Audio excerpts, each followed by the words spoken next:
साथीहरु नमस्कार सबैमा।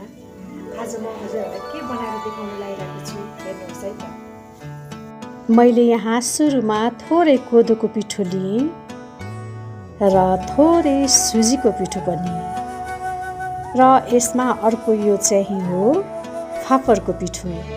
यो तीन थरीको पिठोलाई थोरै चिनी राखेर ती सबै चीजलाई दूध हालेर फिट्ने मजाले घोल्ने सबै चीजलाई दूध हालेर मजाले घोल बनाउनुपर्छ यसरी।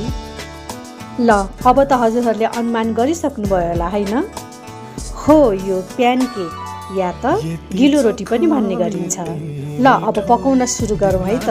मैले यहाँ एउटा फ्राइङ प्यान बसालेँ। तातेपछि थोरै घिउ राखेर सबैतिर स्प्रेड गरेँ।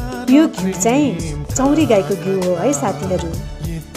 प्यान तातेपछि पिठोलाई सर्र यसरी हालिदिनु र त्यसलाई चम्चाले गोलो सेप दिनुपर्छ। मेरो यहाँ सुरुमा भएको भएर बिग्रियो है साथीहरू।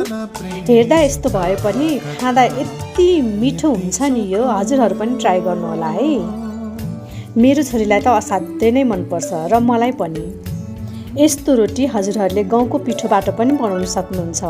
गाउँको पिठोबाट बनाउँदा चाहिँ म अन्डा पनि हालेर बनाउने गर्छु।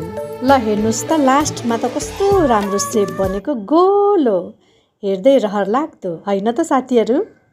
यस्तो रोटी छिट्टो पाक्ने र मिठो पनि हुने र साथै स्वास्थ्यकर पनि हुन्छ है साथीहरू। त्यसैले म त यस्तै रोटीहरू बनाएर खान दिन्छु मेरो छोरीलाई। आजको मेरो यो रेसिपी हजुरहरूलाई कस्तो लाग्यो कृपया प्रतिक्रिया दिनुहोला है त। हस् त, धेरै धेरै धन्यवाद मेरो भिडियो हेरिदिनु भएकोमा। शुभ दिन।